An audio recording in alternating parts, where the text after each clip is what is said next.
Hello and welcome to Sostento Live. Please let us know that you are here by putting your name, your organization, and where you are, wherever in the world you are, by putting that in the chat. You do need to be signed into a Google account to be able to comment. So if you are, we want to hear from you. We want to know who's here. So again, this is Sostento Live, and I'm your host, Joe Agoada. I am the founder and CEO of Sostento. Sostento is a 501c3 nonprofit with the mission to help frontline health workers save lives. This Sostento Live came out of a practice that actually we took on during the pandemic. Every month between the summer of 2020 and the end of 2022, every single month, we would have a Zoom call for frontline health workers where we'd share the latest COVID news, we'd share stories from the front line, we try to uplift each other, we listen to music, and that Zoom format was just a bit limiting. And we wanted to include all of our partners and our wider network into the experience of joining Sostento and its network for a live streaming event. And so that's how Sostento Live came to be. Such an awesome opportunity to bring our network together. And it's so fantastic to see so many of you here today. Let's check out where we've got. I see lots. We've got ain't no thing such as an average Joe. Every Joe is special. We got Joe Mullins over in Health Connections in Milwaukee, Wisconsin. Wisconsin representing, we've got the Open Arms Clinic, one of our folks that uses our helpline, our rides, our good friends over at Open Arms Free Clinic at Elkhorn, Wisconsin. Eileen, how you doing, Eileen? Good to see you. Sheep Health in Pittsburgh. Angel Flight East, one of our old partners early in the pandemic over there in Pennsylvania. Hi, Claire. How you doing from GLG Group, one of our partners. Oh my gosh, we got so many folks to see. We got Chicago, Illinois. What's up, Chicago? Community Health, one of our partners, Project N95.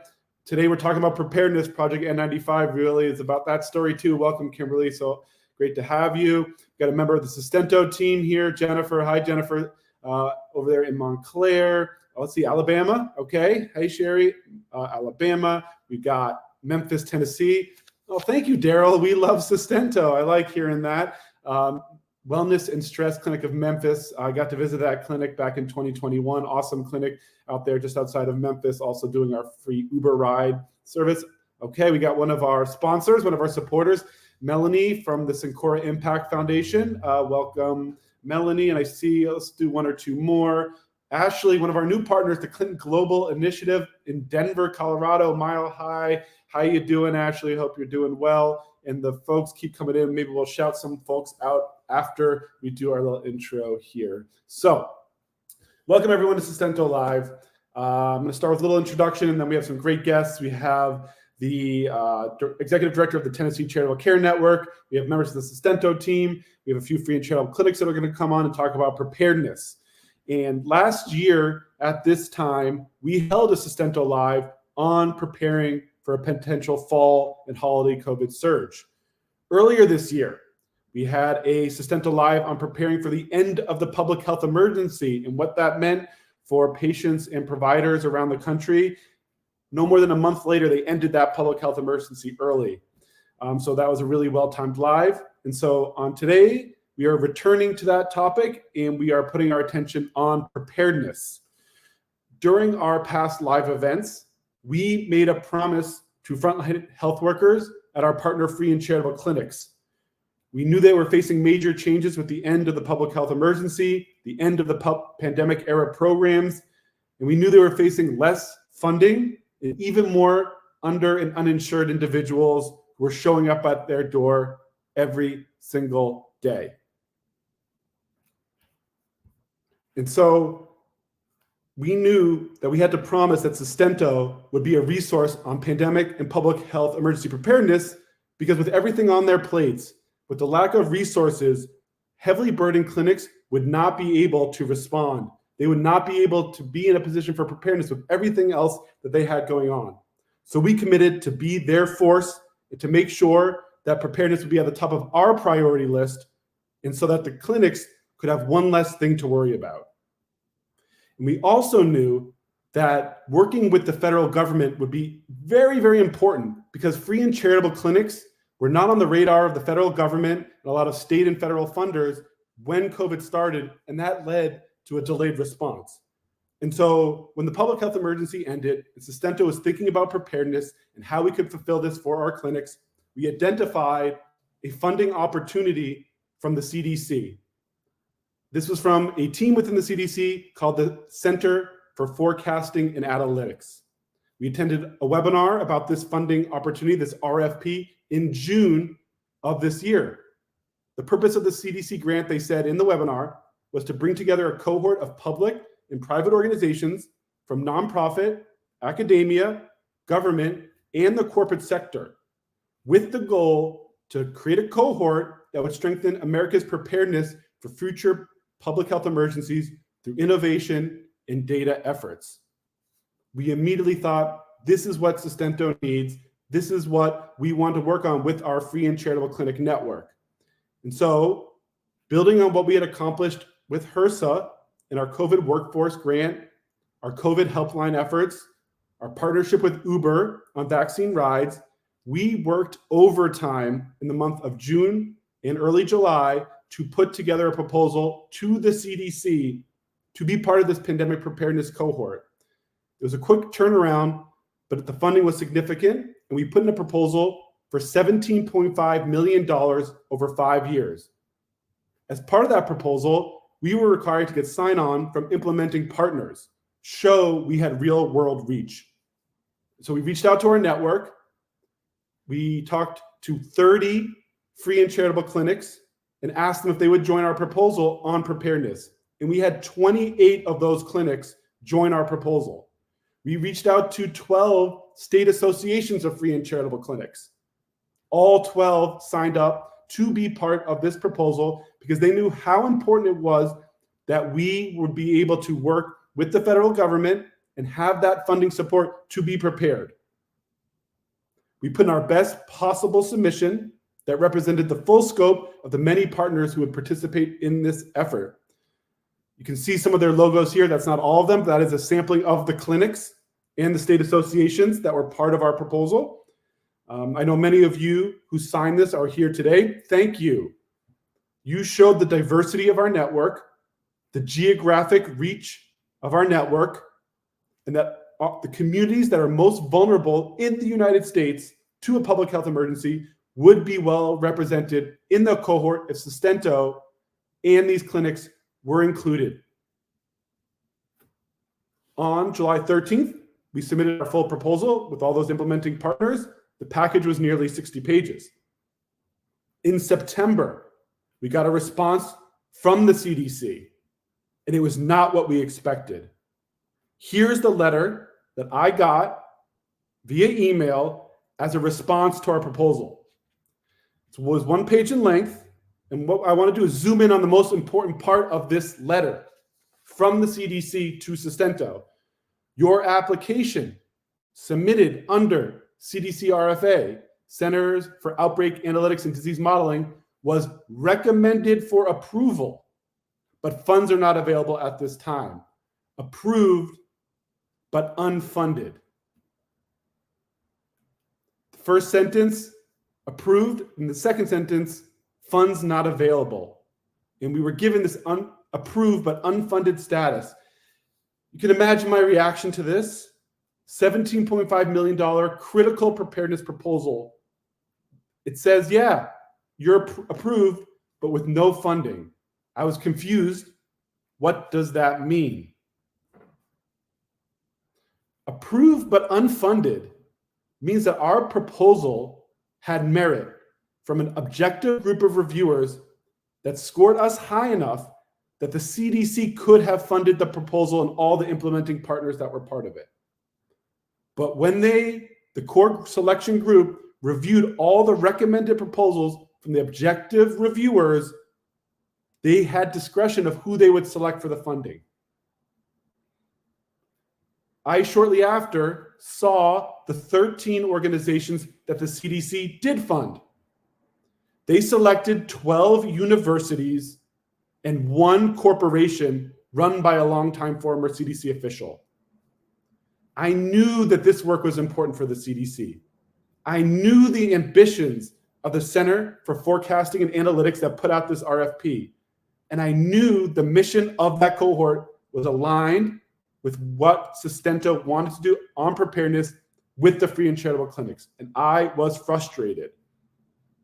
I spoke with a number of former CDC officials. I got counsel from Nicole Lamoureux, the president and CEO of the National Association of Free and Charitable Clinics. She's a champion and advocate and a force on Capitol Hill for clinics. I even got a call back and spoke to the lead on technology and innovation from the Center for Forecasting and Analytics. What I learned is simply the system is broken. The way the review and selection process was set up gave preferential treatment to academia. This is upsetting and scary. In times of emergency, academia is not on the front lines responding.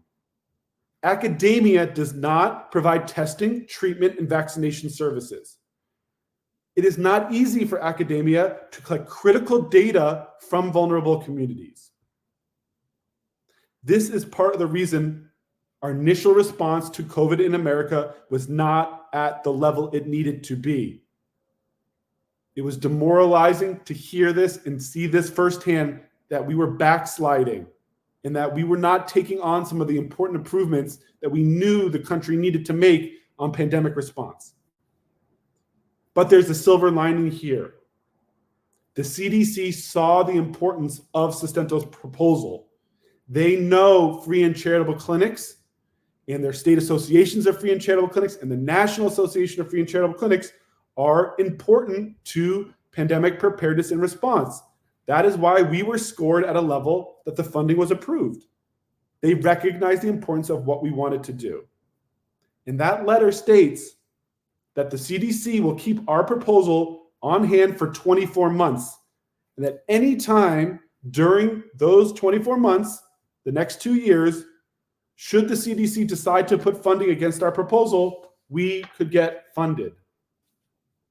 The fact is, state and federal governments do not have enough data from free and charitable clinics and their patients. And if they do not have that data, then these groups are invisible to federal and state response groups. You cannot include groups in response and preparing for response if you do not have the data that comes along with forecasting, analytics, and response. So we're still working on what we will do about our status. However, we saw our first opportunity to talk about this back in October, last month. U.S. Senator Bill Cassidy of Louisiana requested public feedback on the CDC's emergency preparedness, and they even asked about this group, the Center for Forecast Analytics, and they said a call for feedback of suggested innovations and improvements that can be made. And so we use this opportunity to draft our feedback and let the senator know that the federal government is not doing enough to account for low-income Americans when it comes to public health data collection. And without this data, lawmakers and health officials simply cannot make informed decisions to keep all Americans safe. Now, the CDC has smart and hardworking staff. I know a lot of CDC officials, they're great. However, the system itself needs to be fixed if we want to be prepared for the next public health emergency, for the next pandemic. And so what I see is that Sostento has an IOU from the CDC. And getting the approved but unfunded status was disappointing. It was frustrating, but it was overall positive because we have this status. We can use it to our advantage when talking to people like Senator Cassidy. So what's next? We'll be working with the National Association of Free and Charitable Clinics, state associations of free and charitable clinics, and the clinics themselves in 2024 to make sure that the CDC and other federal stakeholders understand the importance of free and charitable clinics in preparedness and response to future emergencies. And of course, we hope they decide to fulfill the funding to our pre-approved $17.5 million proposal. Now, we all know preparation doesn't begin and end with funding. And we learned during COVID-19 that education, partnership building, and knowledge sharing is just as valuable. So that's why we're here today to continue on with what we can on preparedness. And to all the clinics and the frontline health workers who joined us today or are watching on the recording, we remain steadfast here at Sostento to carry forward the lessons from the pandemic. And next time, we will make sure that we are more prepared to respond with you. And with that, let's get started and continue our conversation on preparedness. I have an awesome first guest. Our first guest today is going to be Christy Grandstaff. Christy is the Executive Director of the Tennessee Charitable Care Network. Christy has more than 20 years of experience in healthcare, policy, leadership, executive consulting on both the state and national level. And when I talked to Christy, and she said they are still able to do COVID work with the state government, I said, we need to hear this story. People need to hear it can be done. So let's bring her on. Let's bring on Christy.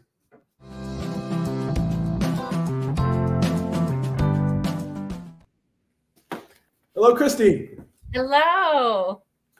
Wonderful to have you. Thank you for joining us today. So let's jump right in. Now, you are the Executive Director of the Tennessee Charitable Care Network, supporting free and charitable clinics in the volunteer state.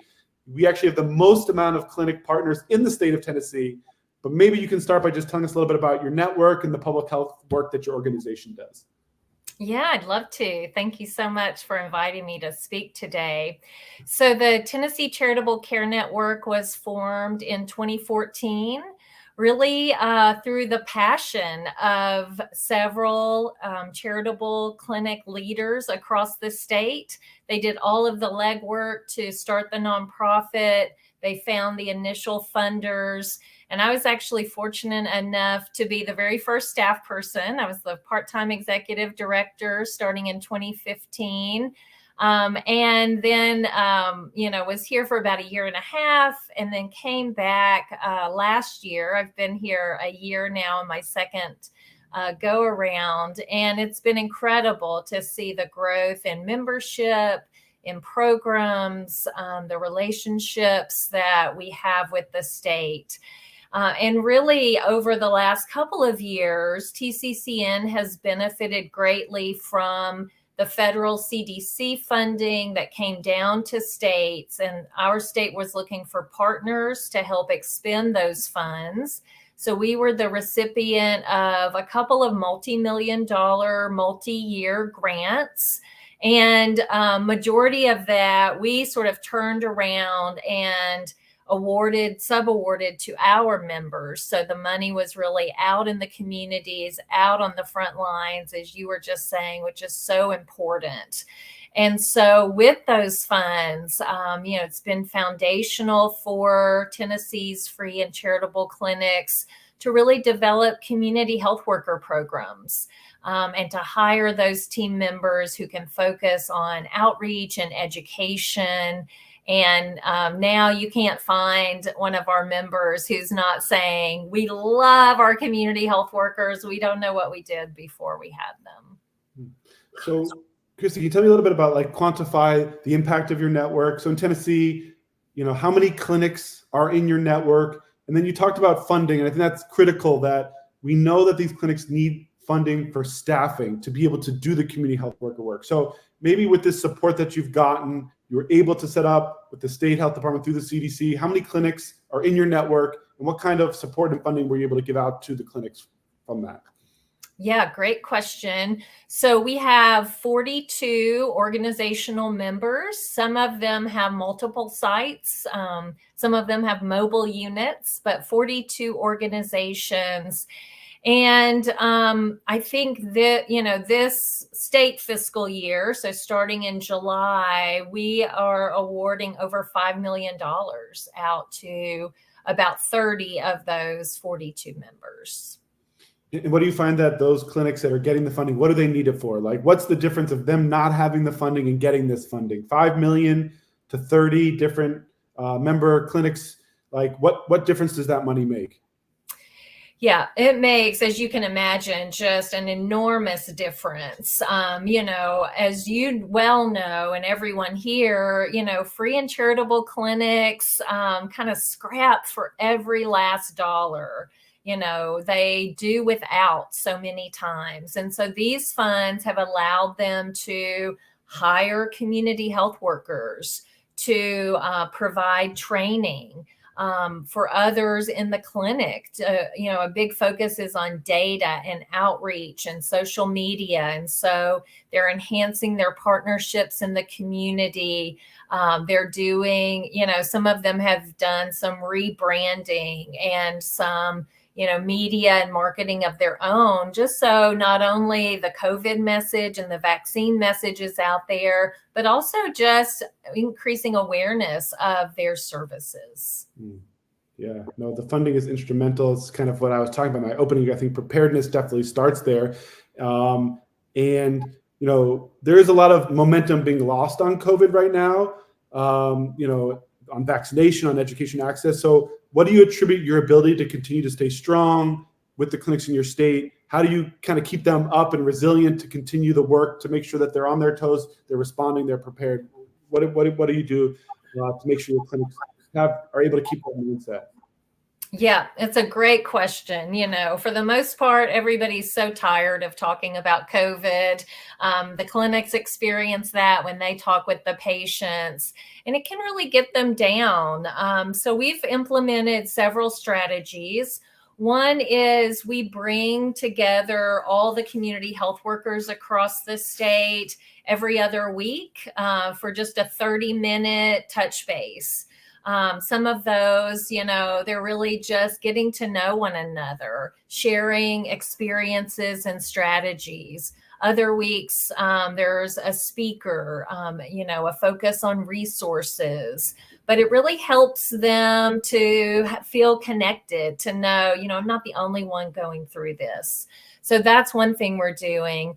Something else that's been really fun, and just the amount of funding that we've had access to has allowed us to partner with a marketing firm.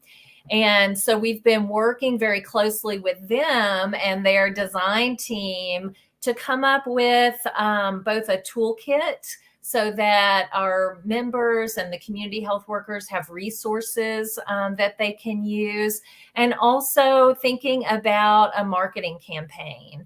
And it's really been sort of an inclusive journey.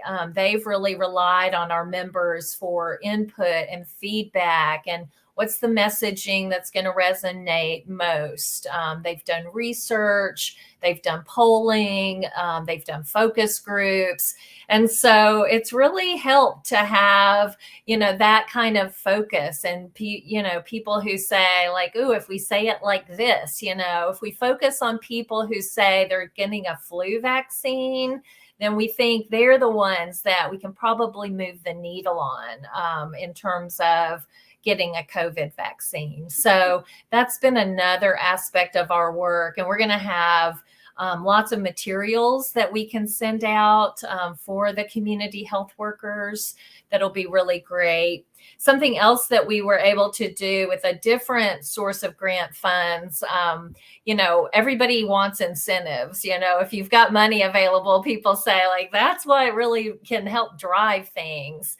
And, it's often, states and the feds often want to just stay away from allowing grant funds to be used. But we work closely with our state health department for one grant. And they finally said, well, we'll develop a policy and you can use some of these funds for incentives. And so we've been able to purchase gift cards and, send those out. So for their patients or community members who are receiving COVID education and or the vaccine, they're eligible to receive an incentive gift card. Christy, I want to recap because I think you gave us 3 good tips about how you can, keep preparedness on the agenda, even when there's so many other things, coming up for the clinics and when funding is dwindling. First of all, you talked about convening. So bringing together folks that are having to do that preparedness work so they can, connect with each other, they can keep each other going. That's really what Sostento Live came out of during the pandemic is, I think, while maybe the general public is moving on. They're not thinking about it. Health workers, it's always something that may be on their mind, and bringing together the health workers so they can connect there. That's one. Two, you talked about evolving communications. So we can't keep going with the same message. We have to update our messaging. We have to make sure we're talking in the ways that deal with the latest information that's incoming. And that's the thing we're going to talk about the Sostento team a little bit later. And adaptability. So it sounds like you're able to adapt some of the resources that you have to make sure you can flex into preparedness. And that definitely resonates with me here at Sostento. When we talk about preparedness for pandemics and public health emergencies, we say we want to save more lives every day so that we can be prepared to save many lives in the case of an emergency. So, it's really the way that you think about it, the way you can adapt what you're doing today for other public health areas, but you can adapt into emergency response when needed. And speaking of, you're talking a little bit to how, your network is doing. How are they experiencing the end of the public health emergency? Have you seen anything change in terms of what you're able to do, things that are slipping? So tell me a little bit about how your network is doing with the end of the public health emergency. Yeah, great question. The first thing that we ran into, and I'll just say many times, we at the network don't know something's an issue until our members bring it to us, right? And so we're always just listening, trying to keep that communication open. And so when the federal government started talking about the Bridge program, because one of the scary things was, well, we're getting ready to launch this media campaign about getting vaccinated, and simultaneously the free vaccines are going away. And so when we started hearing about the Bridge program, one of our members said, we are not eligible. And I thought, well, that's ridiculous. You have to be eligible. How can you not be? And so I started digging in, doing some research, and it turns out that, even though we've got a close relationship with some divisions within our Department of Health, the folks who were managing the Bridge program did not know about us. They didn't know that TCCN existed, that there was a network of free and charitable clinics. And so we reached out to them, had some fast conversations, and they said, oh, sure, we're happy to include you. We just didn't know about you. And so that was something that came up early on. And then I think, the other big thing is with the end of the public health emergency, our Medicaid program, TennCare, is starting the recertification process. So after 3 years of not being able to take anyone off of Medicaid, now people are starting to come off the rolls. And so we haven't seen, I think because the process is just taking its time rolling out, we haven't seen a huge impact yet, but we know that's coming. I want to touch on one thing. We have a little bit more time here, so maybe two more questions. My one follow-up here, and then I'll have one last question for you. I know that a lot of our state associations who join us, a lot of our partners, talk about how do you form these relationships with the state health departments? It's so important to have that relationship in place. You're able to network in this case, to get something resolved. What do you think that the successes are to developing a relationship with a state or local health department? And what do you attribute to your specific success as well in Tennessee? Yeah, I think that it takes just persistence, patience. One thing that, really sort of came to life for me, we had an in-person review of one of our grants. And so we were starting to talk about, well, this is the last year of the grant, so we're starting to think about what's next. And the people we were meeting with said, well, actually, when this grant ends, so does our job, because we're on contract.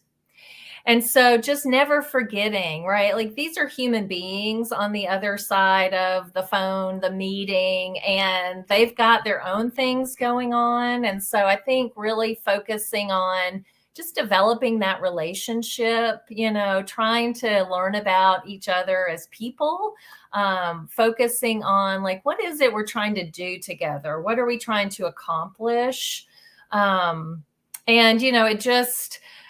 I think it just takes a lot of persistence, not to be swayed, not to be turned away if you don't hear back after, a first request. So I think some of those are the things that I've learned. And, have really contributed to our successful relationships. Yeah, all the government officials I've worked with, they always mean well. They're trying to do their job, but I find that they're only as capable as the position they sit.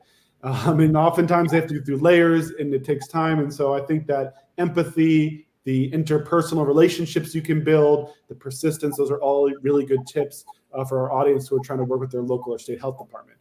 All right, so Christy, I have one last question for you. What advice would you give to free and charitable clinics to encourage them to continue with their COVID work, to do the preparedness work as they can? What last advice would you give? Yeah, I think what we have learned from some of the focus groups we've been part of and conversations is, and kind of harkens back to some of the other things I've said, don't underestimate your relationship with your own patients. People may say like, oh no, the first time they hear it. But over time, you don't know what experiences they've had, in those intervening days or months since you've seen them last. They may have had a family member or close friend be really negatively impacted by COVID. And so I would just say, don't underestimate that trust that people build with patients and community members is really so important. And sometimes people eventually say yes, and thinking about, okay, we're going to have a flu clinic and, a lot of people want to come get the flu vaccine. Maybe we pair that with an offering of the COVID vaccine since, people are already here. So I think you just, it can be difficult, when you just get so much pushback, but there'll be some people eventually who will say, I've been thinking about it, or, I had this experience and now I'm ready. Christy, I think that's a good way to end, talking about resolve, resilience, and a little bit of kind nudging can go a long way. So Christy, thank you for coming on. You're a great partner to Sostento. We're looking forward to continuing our work together on preparedness as well as other areas into the new year. So thank you for your time and for sharing a little bit with our network. Yep, happy to be here. Thank you, Joe. Thank you, Christy. All right, well, let me just check in on the chat here. I see we got some more folks here. Dr. Angela Moose from BSRI, our partner, evaluation partner in Miami. How's it going? Let's see. We got Jason at the Charitable Healthcare Network in Ohio. Jason, hope you're doing well. It's good to see you here with us. One of the new leaders of one of a state association in Ohio that's continuing to grow into the new year.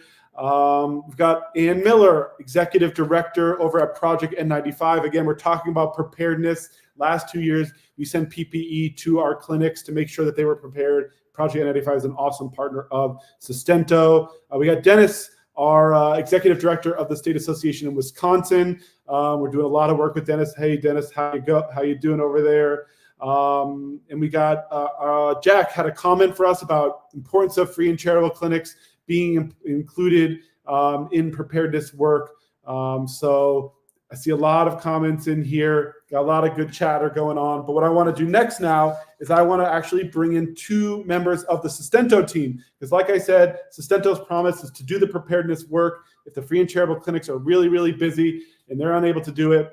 And so one of the things the free and charitable clinics were asking for is that if we could produce an updated FAQ around COVID these winter months. During the pandemic, sometimes every 2 weeks we would give COVID guidance to our clinics. So I think they were hungry for more. And so what I want to do now is to bring on two of my teammates, Christine Hong, our program director here, and Uswa Khan, who is our public health fellow. They're going to come on and tell us a little bit about the COVID FAQ we've created to help clinics be prepared for a potential surge this holiday season. Let's bring them on.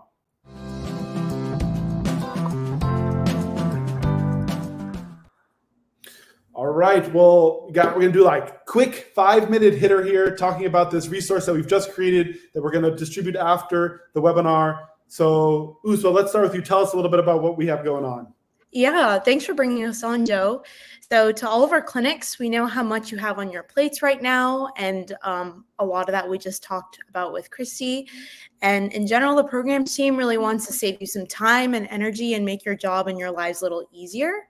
So I'm here today with Christine to talk about some new COVID-related information that we wanted to share on behalf of the programs team.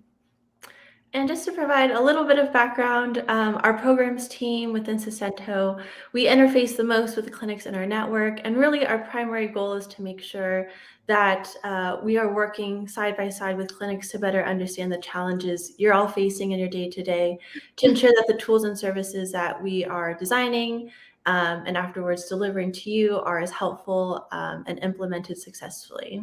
So in the past, we've worked to support clinics through our programs and services like Project Finish Line, our work with HRSA, as well as our Free Rides initiative. And our names probably ring a bell. We are the primary team behind all of the trainings, the support services, a lot of the emails that go out, and the resources that we offer to the clinic network. And aside from some of the projects that Christine just mentioned, one component of our recent work has been creating a fall 2023 COVID-19 FAQ sheet that we plan to share with our clinic network after the Sostento Live. And we kind of came to the conclusion of creating this document because of, as Joe mentioned, the end of the federal public health emergency. And as we move into 2024, we've realized that the momentum and the energy behind COVID-19 prevention and education has started to slow down a little bit. And we recognize that our free and charitable clinic network has many responsibilities and tasks that they need to do for their communities. But Sostento has promised our clinic network that we would be their eyes and ears for all things COVID. And in doing so, we've created this document to provide some more clarity on the current COVID-19 landscape. And so the FAQ sheet that we'll be sharing out to everyone here covers topics ranging from the current isolation guidelines, latest details on the FDA's latest authorization of the updated vaccines, guidance as to what to do with seasonal shots, as well as at-home testing kits. But before we kind of touch more onto the topics that are included in the FAQ sheet, we would first just love to share with all of you the background on how we created this sheet in the first place, in hopes that you feel more comfortable sharing this resource in your clinic as well as in your community.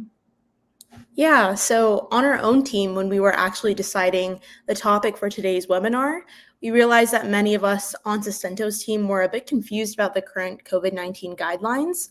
And as a whole, we thought it could be helpful to create some sort of resource for our clinic network that was related to COVID-19, but we weren't sure if that would be useful to them or if this was something that was actually needed for their patient communities. But after reaching out to a couple of clinics with our idea, we received some feedback that an FAQ sheet or a one-pager could be useful in answering these questions that a lot of patients were asking their healthcare providers. And so once we had a better grasp and understanding of which areas of COVID were causing confusion, we partnered and we did more research into the leading public health organization websites, for example, CDC, NIH, as well as websites from academic centers to learn more about the latest COVID vaccine and current clinical recommendations. And so after reviewing those other types of different FAQ sheets and what was listed on other websites, we noted recommendations on questions that seemed the most relevant to our clinic network. And so taking those insights and also looking at other recommendations that state associations were sharing amongst their states, we combine all of this information regarding best COVID-19 practices for the upcoming holiday season. So kind of going after that initial research phase, we drafted the FAQ sheet with the help of 6 clinics in our network. And these were clinics that had previously participated in our HRSA program as well. And so each clinic relayed feedback that explained how to initially break down medical jargon that was displayed on all of the public health websites. But then they also gave us more nuanced and insightful recommendations about what types of things are really applicable to the FCC clinic network and the types of patients that they're working with. And yeah, we really hope that this FAQ sheet could be helpful for you and your clinic community. Please feel free to use this FAQ sheet however you'd like. Some ways that Sostento materials have been used in the past include using them as flyers or images in your SMS campaigns, or printing out the sheet as a flyer in your clinic bulletin boards, or passing them out after clinic visits. Or it could be something as simple as passing this out during an outreach event or on social media. So thank you for the time, Joe. We hope that you all find this FAQ sheet useful. We will be distributing it out after today's live, and we'll pass it back to you, Joe, for the rest of today's event. Yes, thank you, Christine and Uzwa. And so keep an eye out on your email inboxes. Everyone who's registered to the event today, as well as our Free and Charitable Clinic Network, will be receiving those FAQs. So thank you, Christine. Thank you, Uzwa, for joining us today and telling us a little bit about the work we're doing to help clinics stay prepared for any latest COVID developments.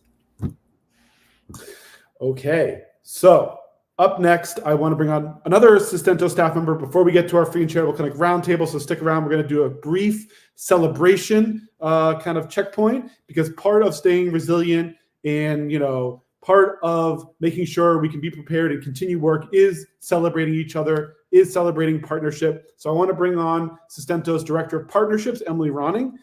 She's played a critical role in making sure we can support our network over the last 2+ years, and we've come a long way in the last months. And so I want to have Emily come on. I'm going to come off the screen for a minute so that we can all take a moment just to celebrate progress. That is part of preparedness, part of staying resolved is to celebrate progress. So let's bring on Emily.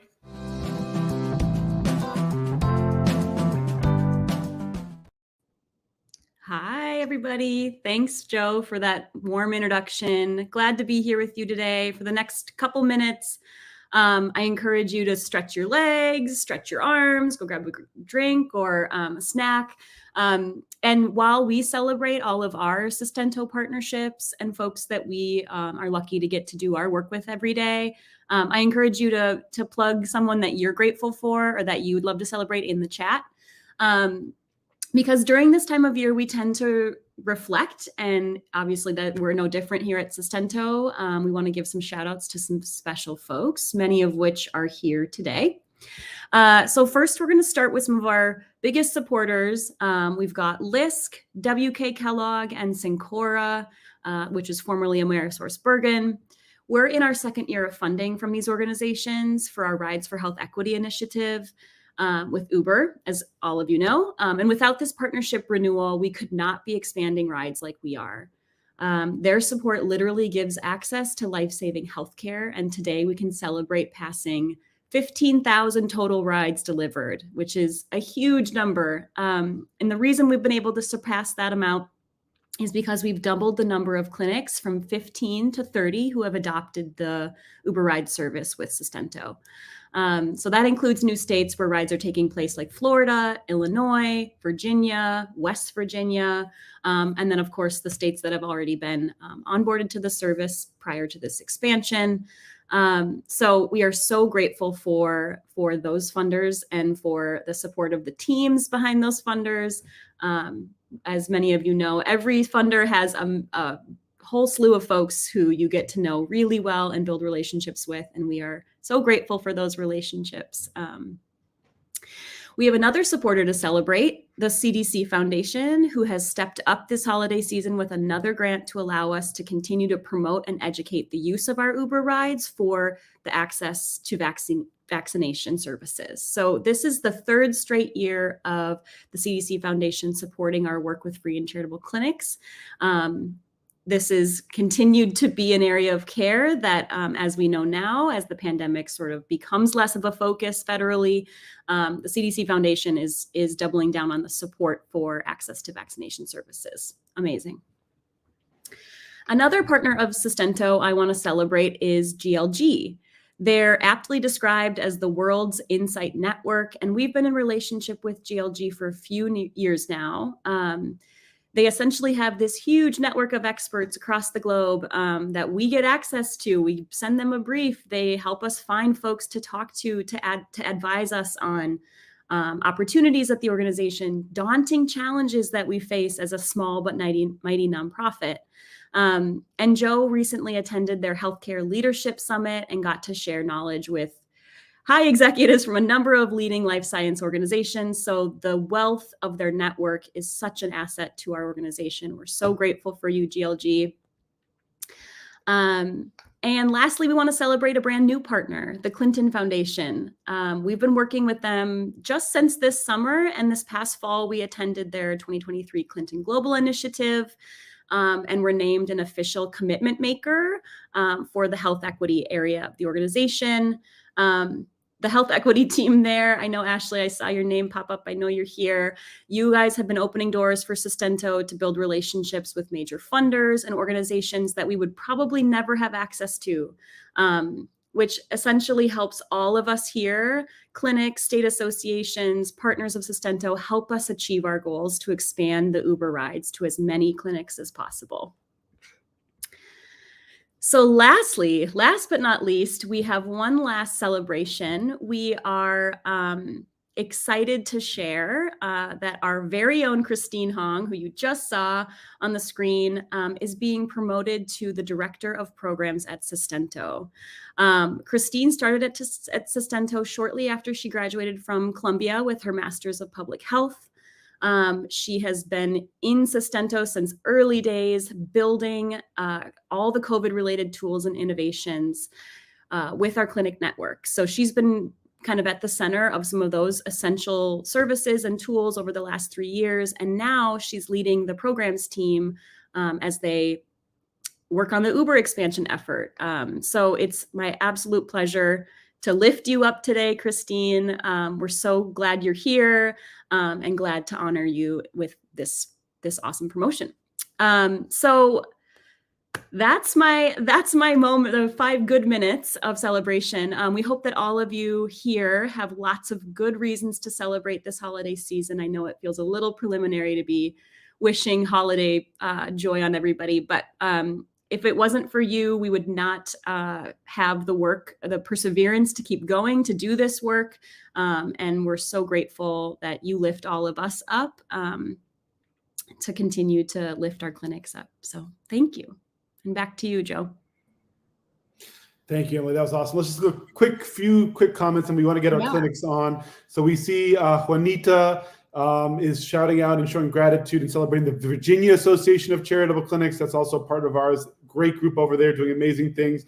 Sherry, I know Sherry's over there in Alabama, thanking Sostento. She's one of the clinics that have just added the ride. So Sherry, we're so happy you're able to use those. We actually have Amberly from the Sostento team who helped onboard all those new clinics. She's shouting all those rides for health equity clinics who just are collecting new data, setting up rides for their patients. Last month, we broke records. In October, we did 1,600 rides. That was our biggest month yet, and that was because of Amberly and the hard work of the Sostento team.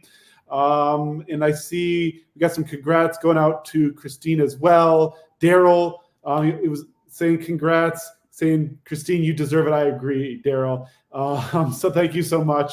Oh, and Ashley, okay, Ashley, we shouted you out. So glad that you are here. And yes, we're happy to be working with you. So Emily, thank you for coming in, spreading a little joy as we go into the holiday season. Thank you for celebrating with us. Thanks, everyone.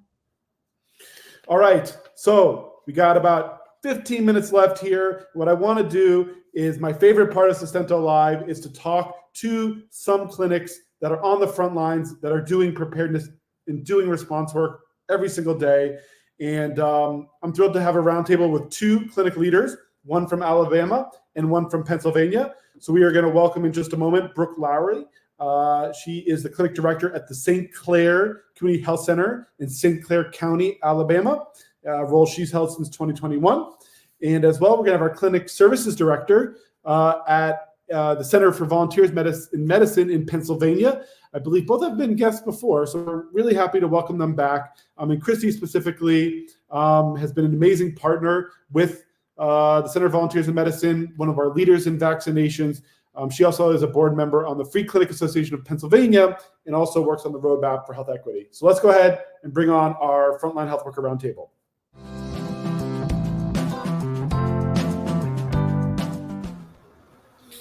All right, welcome, Christy and Brooks. Nice to have you. So great to be chatting with you both today. So let's just start with introductions. We know every free and charitable clinic is unique, so we want to hear about yours. So Christy, I'll go to you first. Tell me about yourself a little bit, about your role and what your clinic is all about. Sure. Thank you, Joe. I'm Christy Metzela. I'm the Clinical Services Director here at Center Volunteers in Medicine. We're in smack in the middle of Pennsylvania State College, home of the Nittany Lions. And we're here providing medical care, dental care, case management services, behavioral health, and medication assistance to uninsured individuals in our community.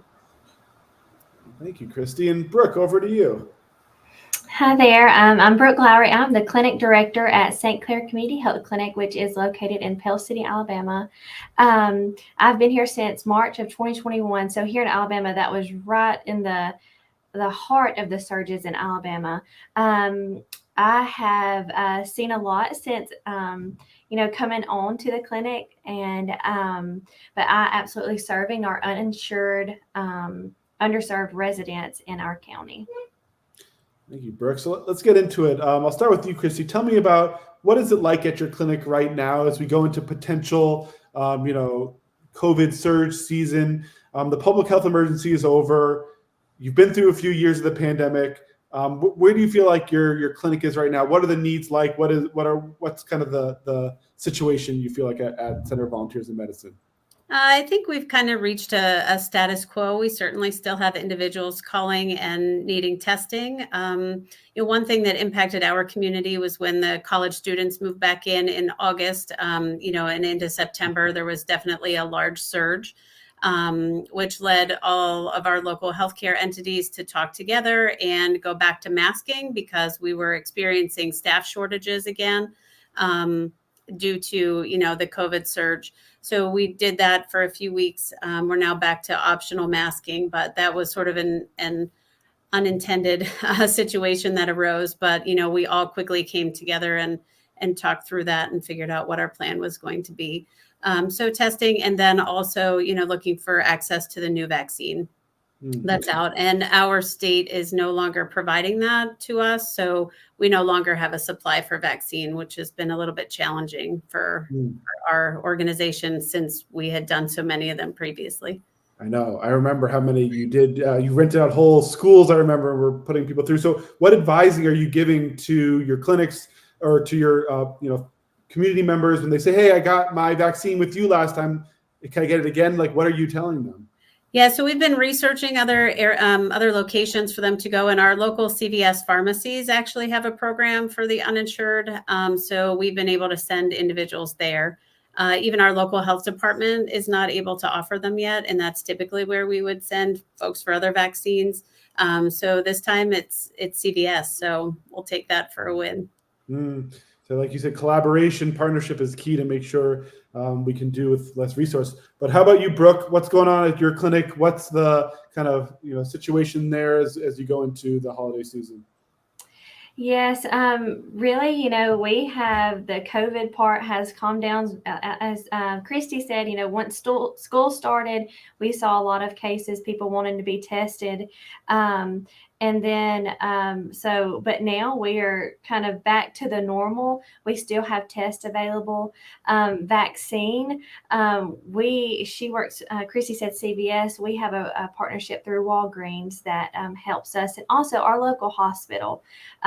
We have a board member who is part of the local hospital, and they partner with us. And so we're able to send our patients to them and get some vaccinations. So, and we try to couple on the flu vaccine or the COVID vaccine with the flu because, we still have a lot of resilience here in Alabama, about the vaccine. So we try to, if we know they're going for a flu vaccine, we just put the COVID on with it and say, hey, do you want this? So, but so that's kind of how our clinic's running right now. And Brooke, how do you keep your testing capability going? Like, how are you able to keep that maintained even with the end of the public health emergency where we know there's less resources for something like testing? Right.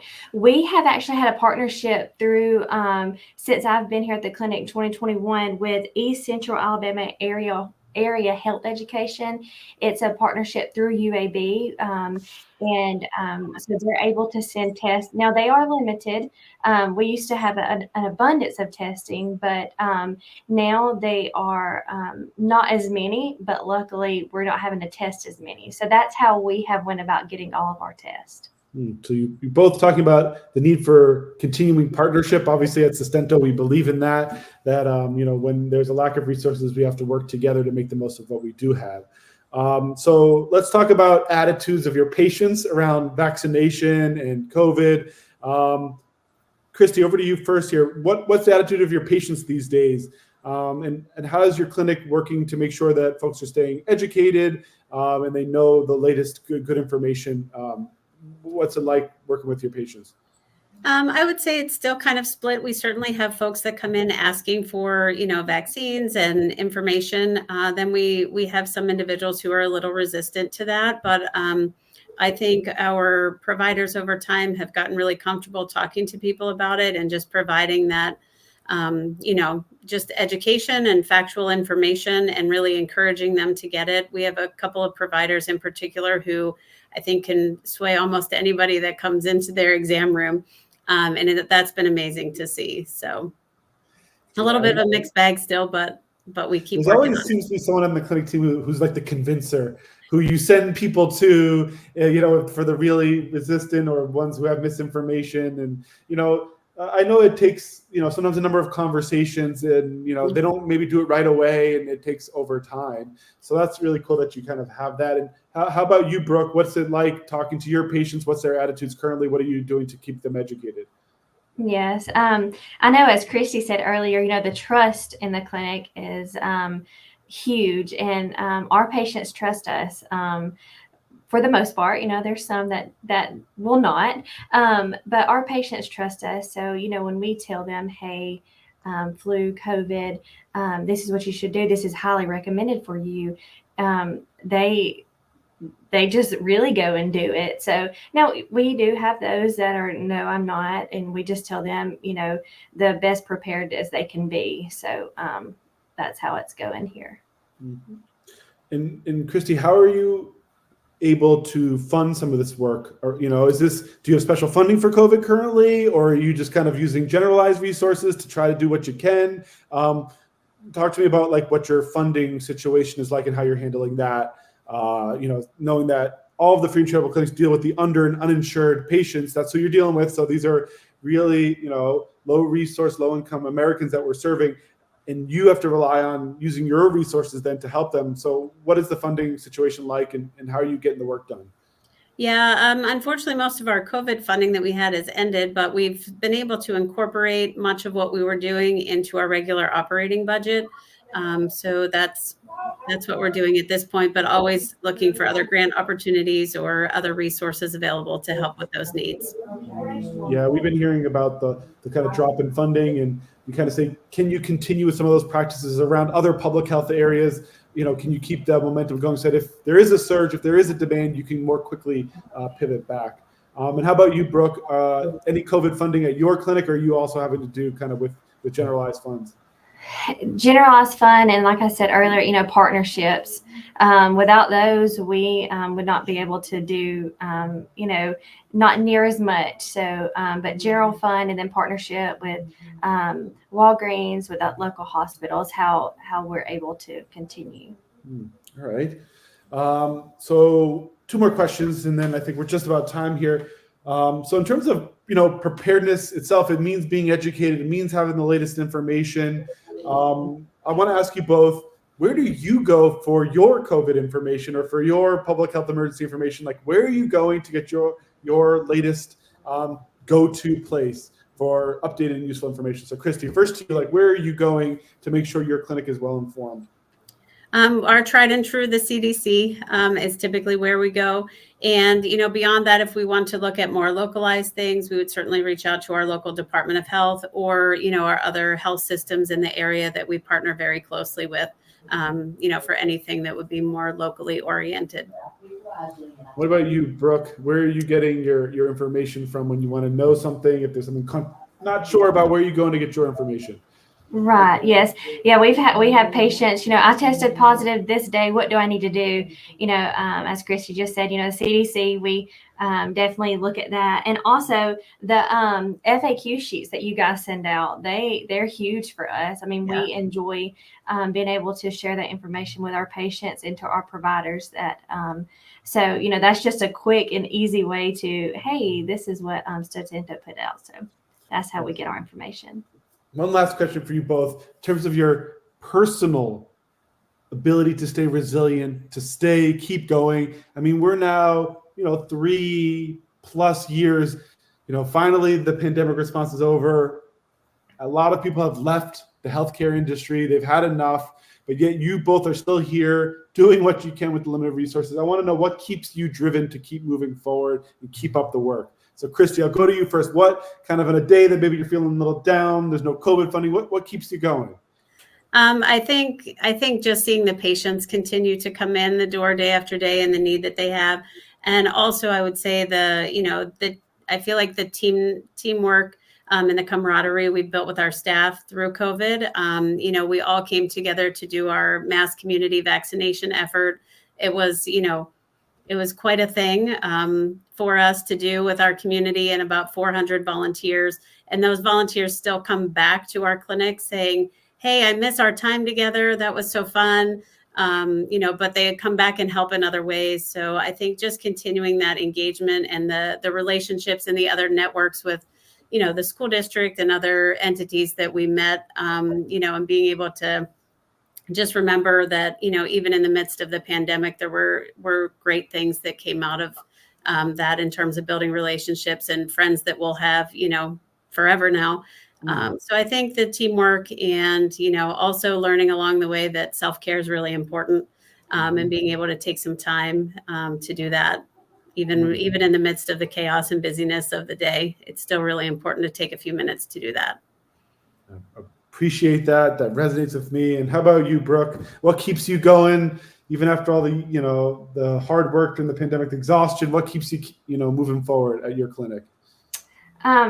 First, I believe it's my calling to do that. So I love what I do. I love this patient, the demographics of our patient. They come in, they need really more than just health needs. So, I love our patients. It's like a family. Sometimes we're the only people they have. So just knowing that we're making a difference, no matter if it's through COVID initiatives, if it's through just healthcare period. So, and walking them, see them coming in hopeless really. And then when they leave, they have, they have hope and they know that somebody cares about them. Somebody's there for them. So that's what keeps me going. And I believe as well as all of the staff here at the clinic. Yeah. And I would say for me, every week I'm getting a little story from a free and charitable clinic about what they're doing, how they're staying resolved, how they're trying new things still. And so for me, if you're on the front line and you have not given up and you are still pushing forward, you have that bond, Christy, that you talked about, that camaraderie, and Brooke, you feel like it's your calling. Every time I read a little story, I get a little email from someone, no matter how hard my day is, that kind of keeps me going. And so I think network and community and connection is absolutely essential to making sure that, as a network, we can stay prepared, we can stay resilient, we can stay resolved, even in the face of diminishing resources, but still growing need among our community. So I want to thank you, Christy. Thank you, Brooke, for coming on and sharing a little bit about the work that you do. I really appreciate it. Thank you so much. Thank you, Joe. All right. Well, that's it. That is Sostento Live. This is our last live event for 2023. It's been a whirlwind, so many great guests, so many insights. And so what all of you who are still with us can be on the lookout in upcoming days, a follow-up email that you will receive with a recording of today's event. So you should be getting that along with the FAQ that we have been talking about earlier with the latest COVID information that we've gleaned from a number of sources, verified and validated with our clinic network. In that email, you'll also receive a short survey, 2 questions, so you can give Sostento feedback so we can know how we're doing. Now we can continue to support all of you. And so I want to thank everyone for tuning in today. I wish you all a Thanksgiving filled with family and friends, a festive and peaceful holiday season. And don't forget the importance of self-care and rest. Christy mentioned that. That is something that even my team, we are going to have wellness days as we go to the end of the year where the whole team's going to take some time off so we can rest and get ready for more work in 2024. So we will be here. And stay tuned. We will return with Sostento Live again in the new year in 2024. And of course, please reach out to our team if there's anything you want to tell us, if there's anything we can do for you. Thank you, everyone. And thanks to the whole Sostento team. I want to shout out, John Bowen, who was the producer of today's event. We got Simon. He's our marketing officer. He's in the back, making sure all the graphics look good. Thank you, Simon. I know that was a bunch of folks also in the chat. You saw Jennifer, you saw Betsy, you saw Mira from the Sostento team. We are working overtime to make sure that we can support you, the frontline health workers, you, our partners. So please have a wonderful, wonderful rest of your week, a great Thanksgiving, festive holidays, rest, and we will see you again on Sostento Live in 2024. Thank you.